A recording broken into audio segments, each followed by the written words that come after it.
السلام عليكم ورحمة الله وبركاته. الحمد لله كفى وسلام على عباده الذين اصطفى أما بعد. أعوذ بالله من الشيطان الرجيم. بسم الله الرحمن الرحيم.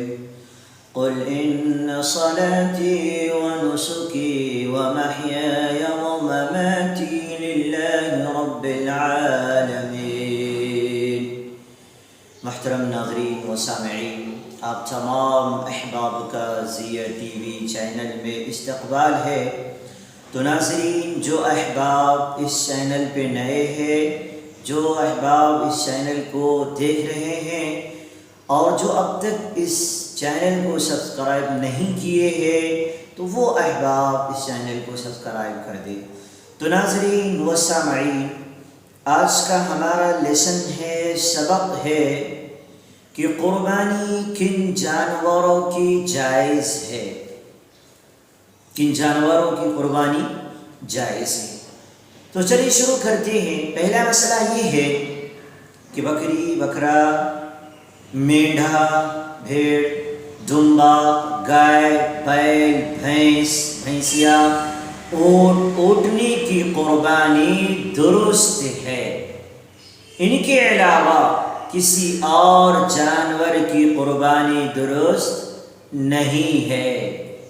اسی طریقے سے بکری اگر 1 سال سے کم عمر کی ہو، غور سے سنیں، بکری اگر 1 سال سے کم عمر کی ہو، خواہ ایک ہی دن کیوں نہ کم ہو، خواہ ایک ہی دن کی کمی کیوں نہ ہو، تو بھی اس کی قربانی کرنا درست نہیں ہے. پورے سال کی ہو تو درست ہے، اس کی قربانی کر سکتے ہیں. مکمل 1 سال کے ہونے چاہیے تو ہی اس کی قربانی درست ہوگی. اگر 1 دن کی بھی کمی ہے تو بھی اس کی قربانی جائز نہیں، اس کی قربانی درست نہیں ہوگی. اگر 1 دن کی بھی کمی ہے تو مکمل 1 سال ہونا چاہیے، مکمل پورے کے پورے سال. اور گائے یا بھینس پورے 2 سال کی ہو تو قربانی درست ہوگی، اس کی قربانی کر سکتے ہیں. اس سے کم عمر کی ہو تو درست نہیں ہے. اور اونٹ پورے 5 سال کا ہو تو قربانی درست ہوگی، اس سے کم میں درست نہیں ہوگی. اسی طریقے سے اگلا مسئلہ جو ہے وہ ہے بھیڑ یا دمبا. اگر 6 مہینے سے زائد کا ہو، کتنے؟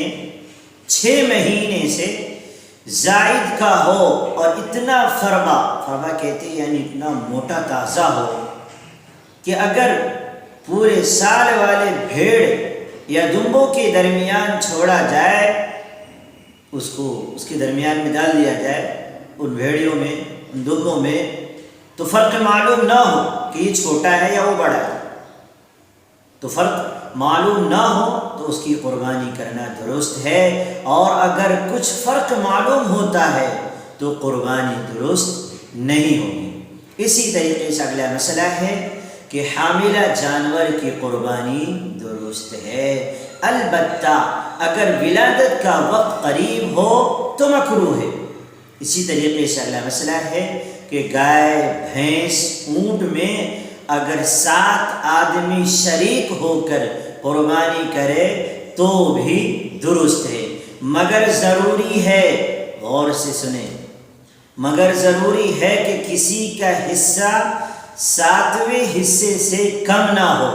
بہت اہم مسائل ہے دوستو، غور سے سنیں. ہاں، کسی کا حصہ 7ویں حصے سے کم نہ ہو.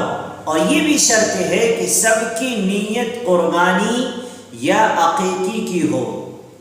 گوشت کھانے کی، صرف گوشت کھانے کے لیے حصہ رکھنا مقصود نہ ہو.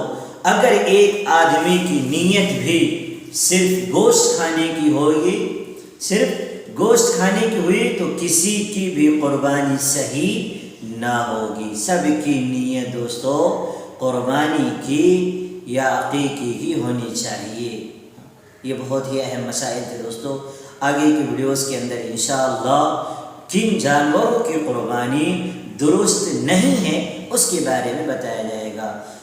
اللہ رب العزت سے دعا ہے کہ اللہ تبارک تعالیٰ ہم تمام کو بھی جو ہے ان مسائل کے اوپر غور و خوض کرتے ہوئے ان کے اوپر عمل کرنے کی توفیق عطا فرمائے۔ والسلام علیکم ورحمۃ اللہ۔